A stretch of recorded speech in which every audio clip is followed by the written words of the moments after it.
회사가 잉여금으로 자기 주식을 소각하면서 비극이 시작됐습니다. 영상 끝까지 보시면 이 세금 폭탄을 피하는 법을 기회로 삼아 우리 자녀들에게 자산을 물려주는 전략까지 모두 공개하겠습니다. 국세청 16년과 조사국 10년의 경험, 국세청에서 온 세무사 언니. 오늘은 금요일입니다. 여러분, 금요일 어떻게 보내고 계시나요? 저는 오늘 자사주 소각 의무화에 대해서 제 사무실에서 영상을 찍고 있습니다. 2026년 3월 6일 시행된 3법 개정안 자사주 소각 의무화입니다. 오늘 이야기는 대표님의 사연입니다. 여러분, 회사 돈 10억 원을 개인 자금으로 가져올 때 세금이 얼마라고 생각하시나요? 자, 누군가는 1억 7천만 원을 내고요. 누군가는 4억 6천만 원을 냅니다. 아니, 똑같이 법인에서부터 10억 원을 갖고 왔는데 왜 이런 차이가 날까요? 이것은 바로 세목이 있는데요. 어떤 대표님은 법인에서 10억을 꺼내오면서 본인 주식을 팔았을 때 이 양도소득세를 내고요. 어떤 분은 본인 주식에 대해서 10억 원을 받았는데 이 배당소득세를 냅니다. 내가 주식을 팔았다고 주장해도 이 세무서에서는 아니다, 이건 배당입니다 라고 판단하는 순간 세율이 22%에서 최고 49.5%로 수직 상승을 하는 거죠. 무슨 일이 일어난 걸까요? 2026년 3월 6일 개정 상법이 시행되면서 법인이 자기 주식을 취득한 법인은 이 자사주 취득이라고 하는데요. 이 원칙적으로 1년 이내에 소각해야 합니다. 저는 2026년 3월 6일부터 갖고 있었는데요. 이 경우에는 1년 6개월, 그러니까 2027년 9월 6일까지 소각해야 합니다. 이제는 모른다는 핑계는 통하지 않아요. 오늘 영상 끝까지 보시면 이 세금 폭탄을 피하는 법을 기회로 삼아 우리 자녀들에게 자산을 물려주는 전략까지 모두 공개하겠습니다. 한 대표님의 사례입니다. 비상장 법인, 알짜 법인이에요. 이 법인을 운영하는 대표님의 이야기입니다. 대표님은 회사에서 돈을 계속 꺼내 쓰셔서 가지급금이 10억이나 있었어요. 이 가지급금을 갚아야 되는데 이 갚을 도리가 없으니 본인이 갖고 있는 법인 주식을 10억어치를 회사에 팔았습니다. 그러니까 회사는 회사에 자기 주식을 취득한 거예요. 당시 대표님의 계획은 이랬습니다. 나는 내 주식을 회사에 팔았으니까 양도 차익 8억 원에 대해서 양도소득세율 25%를 적용하면 세금 1억 7,600만 원만 내면 되겠지? 괜찮은 것 같죠? 10억 원을 법인으로부터 내 주식을 주면서 10억 원을 받아서 약 2억 원의 세금을 내면 됩니다. 하지만 회사가 이 주식을 그냥 갖고 있으면 자산에 포함되기 때문에 자기 주식이 일시취득적 목적으로 양도소득만 내면 됐어요. 하지만 회사가 이 주식을 소각해서, 그러니까 잉여금으로 자기 주식을 소각하면서 비극이 시작됐습니다. 과세당국은 이거 법인에게 판 것처럼 보이지만 이 법인은 이것을 자산으로 갖고 있는 것이 아니라 잉여금을 소각했다, 이렇게 보고요. 대표님은 의제 배당을 받아간 겁니다 라고 결론을 내렸어요. 그래서 어떻게 됐을까요? 결과는 눈물의 3억이 맞습니다. 참혹했습니다. 양도소득만 내면 1억 7,500만 원으로 끝날 줄 알았는데 이 배당으로 간주된, 그러니까 의제 배당으로 추징된 세금이요, 지방세 그리고 건보료까지 합쳐서 5억 원에 상당했어요. 여기에 가산세까지 냈기 때문에 무려 당초에 생각했던 세금보다 3억 원 이상의 세금을 추가로 더 납부를 하게 됐습니다. 이게 무서운 이유는요, 이제 자사주, 그러니까 자기 주식을 취득할 때 법인이 사설 들고만 있으면 예전에는 양도소득만 냈거든요. 근데 2026년 3월 6일 상법 개정이 시행되면서 이 법인에게 반드시 소각 의무가 생긴 거예요.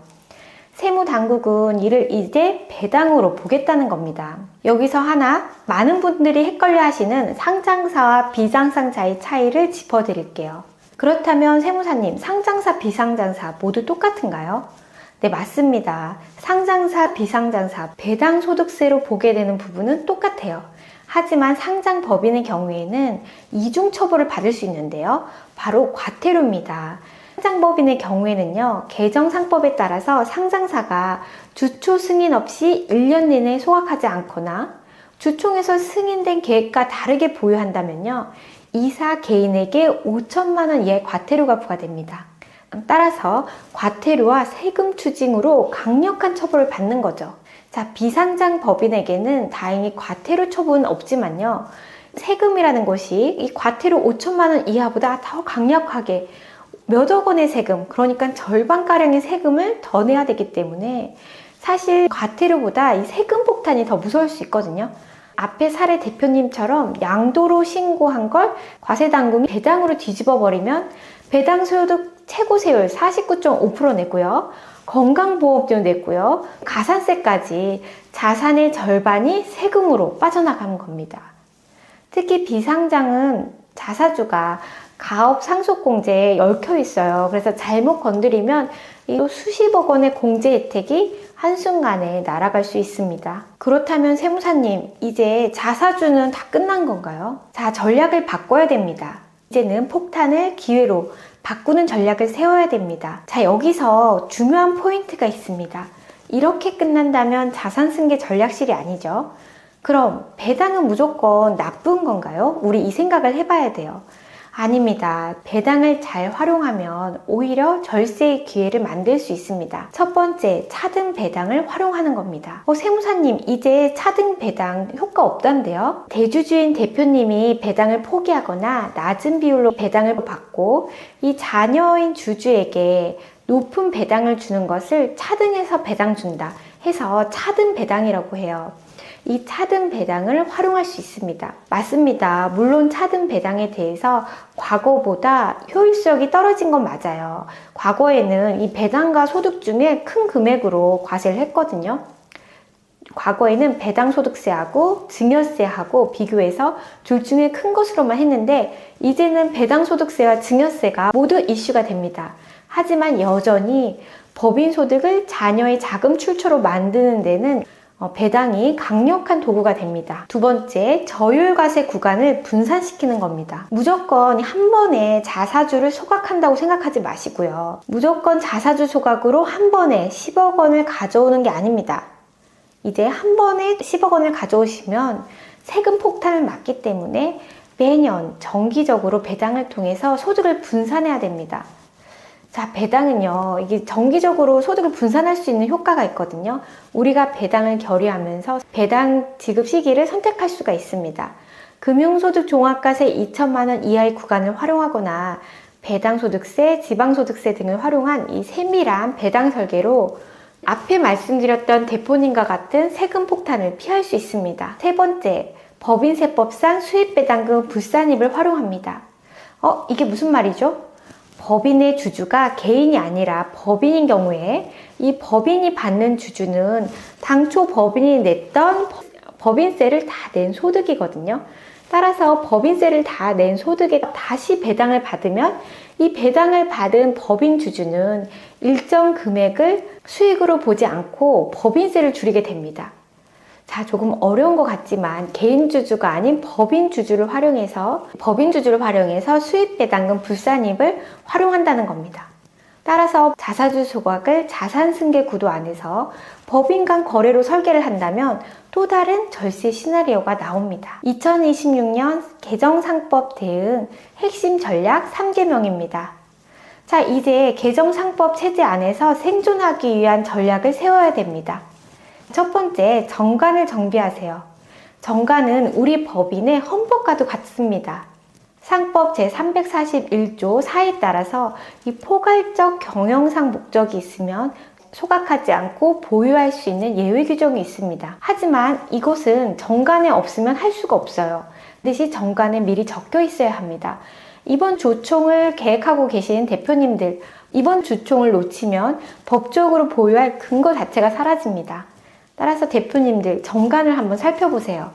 두 번째, 지분 구조를 먼저 정비하세요.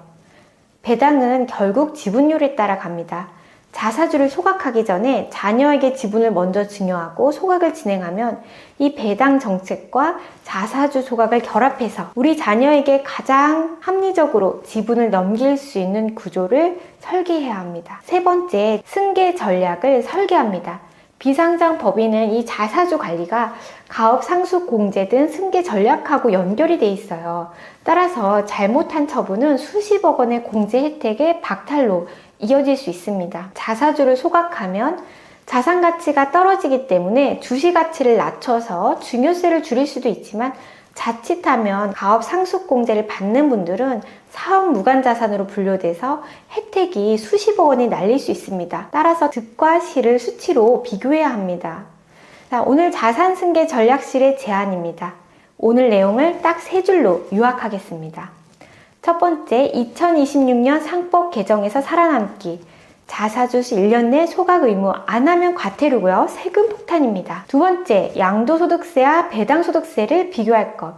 차액은 수십억 원, 수억 원의 차이가 날 수 있습니다.